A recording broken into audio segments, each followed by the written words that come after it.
Ladies and gentlemen, welcome to Push Radio's most anticipated main event, Ringside ATL, your number one source for verbal fisticuffs and black love, wellness, and support.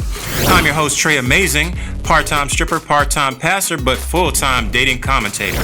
Seated next to me, bringing the heat in these streets, is the incomparable titan of Tung Fu, the Golden Gloves griot herself, Miss Kimelia. What's up, ladies and gentlemen? How's it going? This is Troy Vaughn, aka Tre Amazing. I'm joined with Kimelia. This is Ringside ATL. Thank you for joining us again. Today we have something very special that we want to talk about, and we're going to get straight into it because it's hot, it's viral, everybody's talking about it, and it has lit up social media. We're talking about Tank and his assertion that, what did he say, Kimelia? What did he say? He said so much.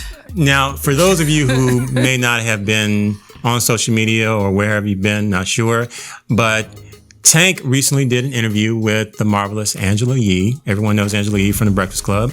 And during the interview, he made the point that he felt that a man could have man-on-man oral and still not be gay, which I vehemently disagree with. Kimelia, what do you think? I feel like, I don't know, there's a difference between doing this one time as an exploration of yourself and continuing to do it as a part of a lifestyle. Part of a lifestyle? Yeah, if it's a regular part of your lifestyle, then it's safe to say that you are a little more gay than you'd probably like to admit. So, for everyone listening right now, if you haven't checked it out, Google or get on YouTube and just type Tank Angela Yee interview. You'll be able to get, a full understanding of, everything they talked about. But basically, they were making these comparisons, these points. If someone does something once, maybe twice, does that make them that for life? If someone lies one time, do they become a liar for life? If someone cheats, on their significant other once or twice, does that make them a cheater for life? And that's when Tank, actually it was Angela who asked, well, if you suck a dick once, does that make you gay? And that's when Tank, interjected his own ethos as far as, no, you can be a man and suck dick once, possibly twice, then that make you gay, because being gay is a lifestyle, and doing it twice is not enough to make you, homosexual. And that's what lit social media on fire. And that's caused a lot of controversy, very polarizing. Some people agreed. Some people said, no, that's gay. But at the end, what's real and what's not? That's a tough one. That's a tough one? It is a tough one.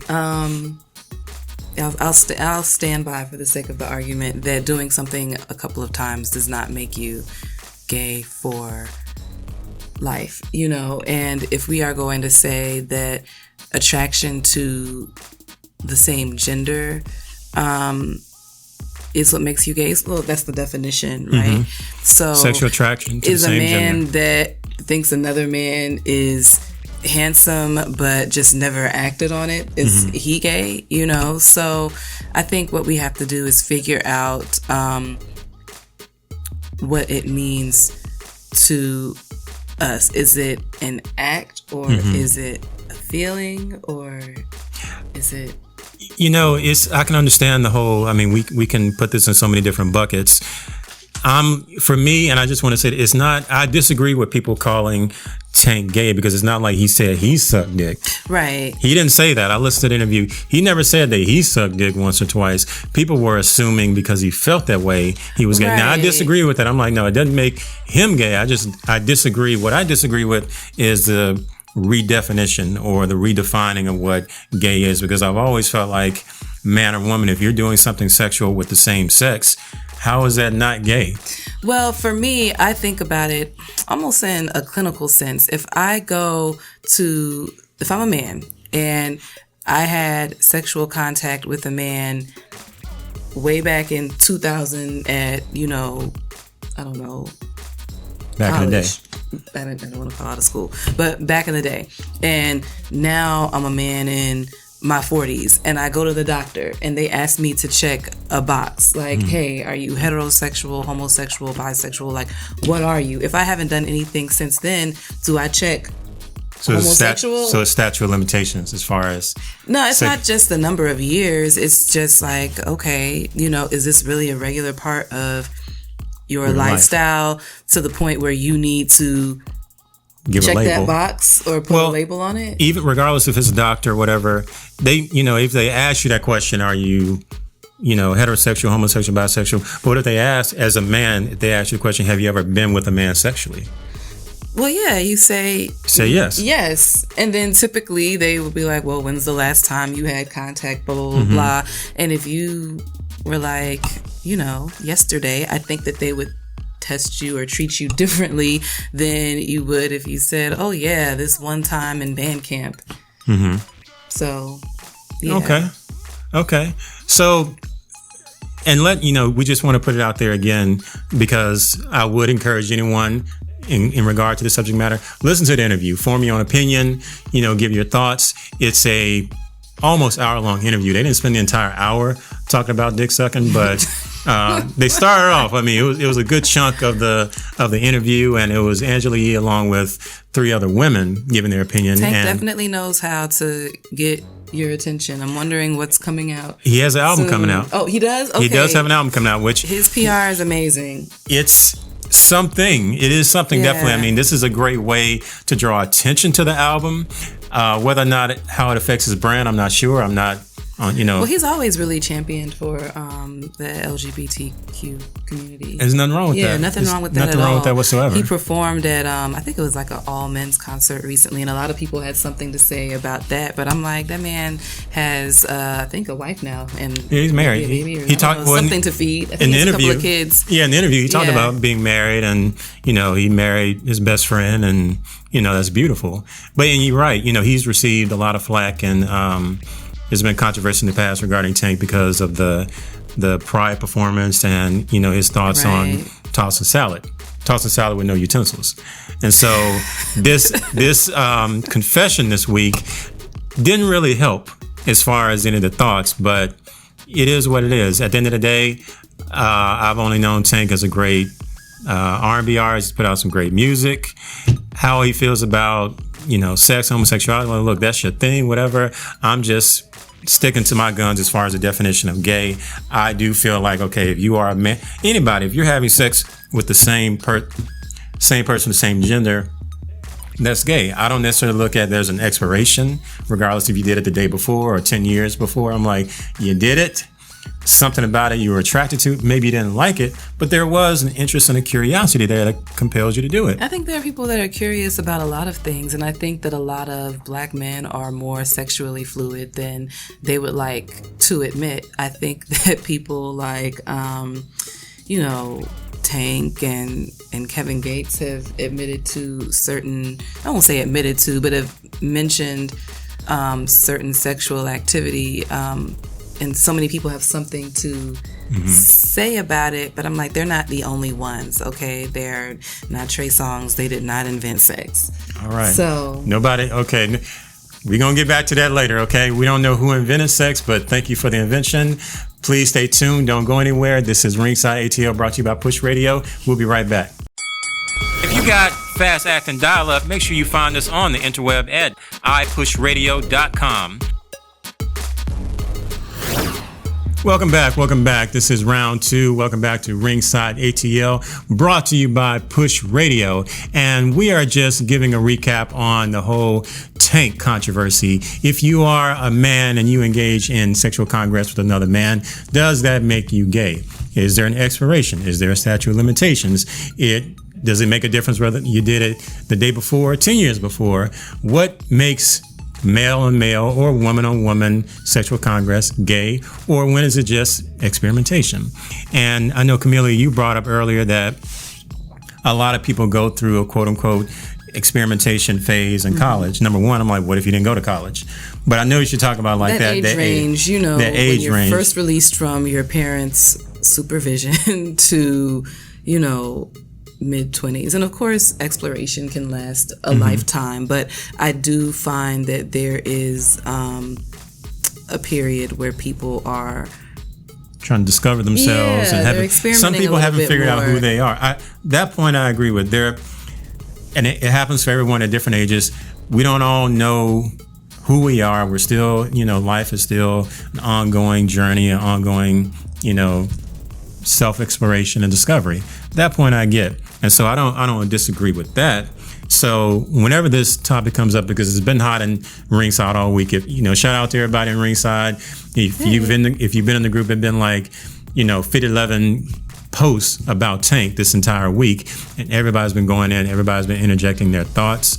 I'm always going to be a disciple to logic and definition.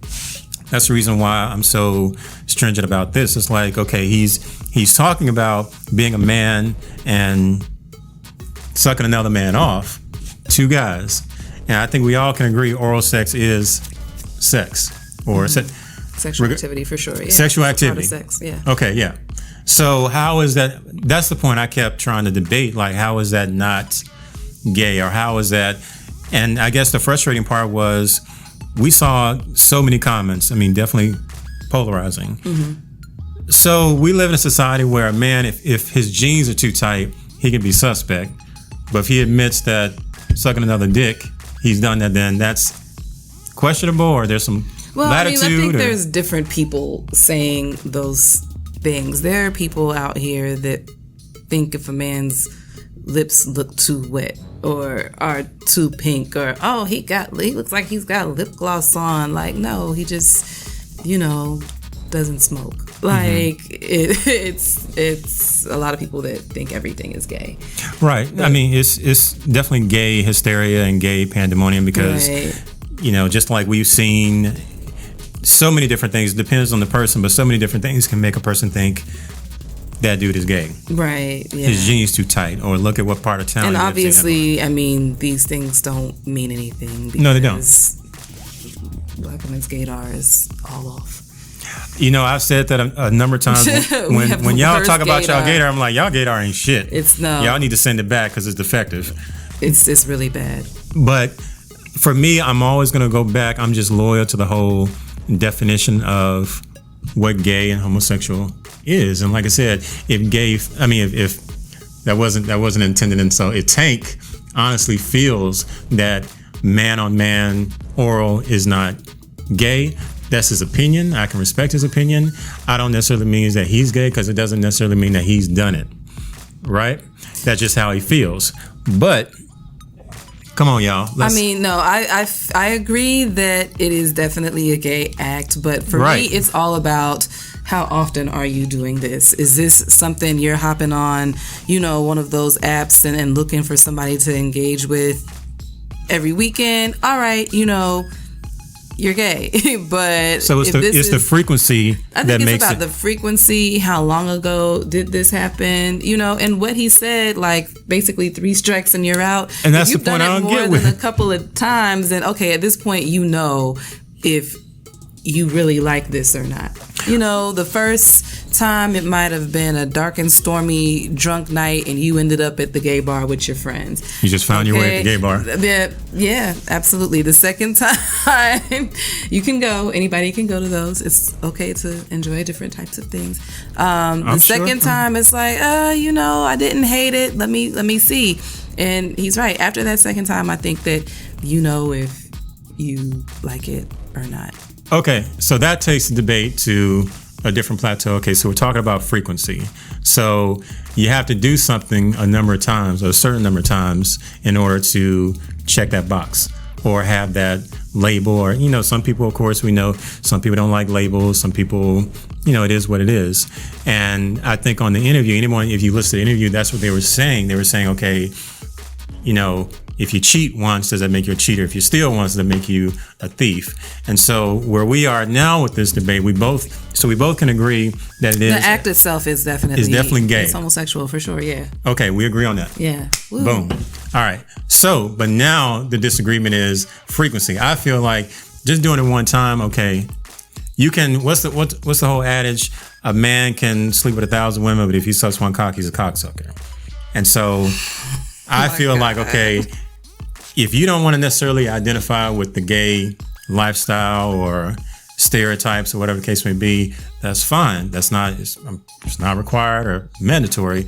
But let's just understand and get on the record. You did suck a cock that one time. It may have been back in 1990, whatever, but there was a cock inside your mouth. Okay, we've established that right now.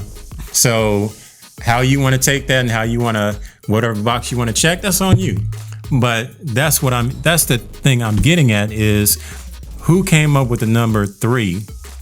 Got to be 3 for you to now be a fit. Because you got to be inducted into gay whether 3. it's mac and cheese or baseball or anything, once you've done it more than twice, you know if you like it or not. So we're gonna get back to that because That's with anything.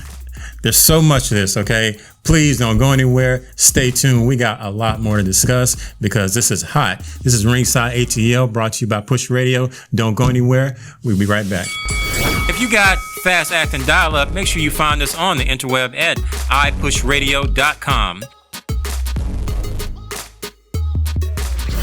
Welcome back. Round 3. This is Ringside ATL brought to you by Push Radio. And if you've been joining us, you know we've been talking about the whole tank, male on male, not being gay, sex.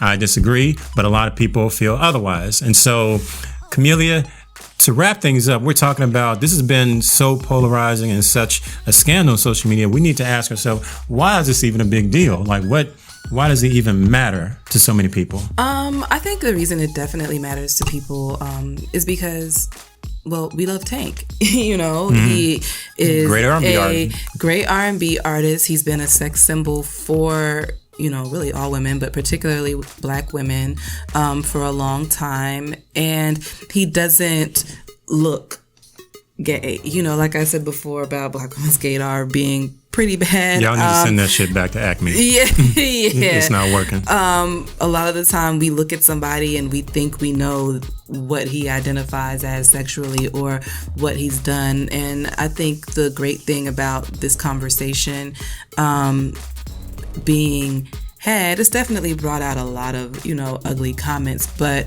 I think it's also showing a lot of Black women, hey, you have to ask the right questions. You have to communicate. Yeah. You have to, I mean, we're talking, if you're in the process, you're meeting someone or you met someone and the possibility of starting a new relationship, even if it's just a sexual situationship, you can't be afraid to dig deep and ask questions. That's all we're saying. And for me, his confession or admission, whatever you want to call it, it really shines light on what really is identified as gay and straight, because it really drives the point home. You have men who will engage in man-on-man sexual activity and call themselves straight. That's a big thing. So it's one thing to, you know, ask someone, hey, are you gay or straight? If you want to be that blunt. And if they say no, then you have to, okay, have you ever been with someone of the same sex? Have you ever, you have to ask all the questions, not just have you been with someone of the same sex, but how long ago was this? Do you still have these urges and feelings? You know, are you getting tested? Because there are a lot of men, like you said, that say they're straight or no, I don't have gay sex, or, you know, no, you don't now because you're free, but that's all you did when you were locked up. You know, so it's a lot of situations and circumstances that may change those answers, and we definitely want Black women and men to start digging deeper and asking more of those questions. Definitely don't be afraid. I mean, if this is someone you've met and you're entertaining the possibility of a sexual relationship or monogamous relationship, committed relationship, whatever, if you can't find within yourself, if you're too afraid to ask these questions, then you probably shouldn't be engaging in any type of sexual relationship. Yeah. Protected or unprotected. But yeah, if you're with someone, if they're afraid to, then that should give you pause. And there's nothing wrong with saying, you know what, it's all good. That just isn't for me. It's okay. But I will always say, regardless of the outcome, regardless of what they say, get your ass tested. Get tested, find out your status, and wrap it up, because it's serious out here. HIV has not expired, has not, played out. It's still very prevalent. So you need to know your status. And you just want to know who you're dealing with, period. I mean, there's so many people that have been blindsided or felt betrayed because they came home and realized that their man was on a certain app, or so now it's this shock of, wow, not only are you cheating on me or you've moved on or whatever, but it's with a person of the same gender. So it's like, oh, okay, well, there's that. When it's all said and done, just communicate. That's the biggest takeaway I want people to understand from this episode today. Communicate, and don't be afraid to just walk your truth, okay? If you like something, you like it. If you've done it, admit it. You don't have to live a lie. You don't have to pretend to be something you're not. If you've done something, it doesn't mean you go telling people at work or telling the whole world. But if you're with someone, you're about to engage in a sexual relationship. It is their business. It's their business to know. It's their life, it's their health. So put it out there and walk in your truth. That's important. Know your status. Wrap it up. Anything you want to wrap up with, or no pun intended, or maybe so. Who knows? No. All right, that's what I'm talking about. Ladies and gentlemen, this has been another awesome episode of Ringside ATL, brought to you by Push Radio. Please make sure you follow us. Everyone in Ringside, thank you for your support and participation, and we will see you guys next time. All right, family, don't forget to find Ringside Group on Facebook and make sure you join in on all the fiery debates daily. Also, follow us on IG at iPushRadio. And if you got fast-acting dial-up, make sure you find us on the interweb at iPushRadio.com. And lastly, do your sex and marriage life a favor and find all audio shenanigans of Ringside ATL on SoundCloud, iTunes, as well as the website iPushRadio.com. As always, this is Tre Amazing and Miss Kimelia signing off, and we'll catch y'all on payday.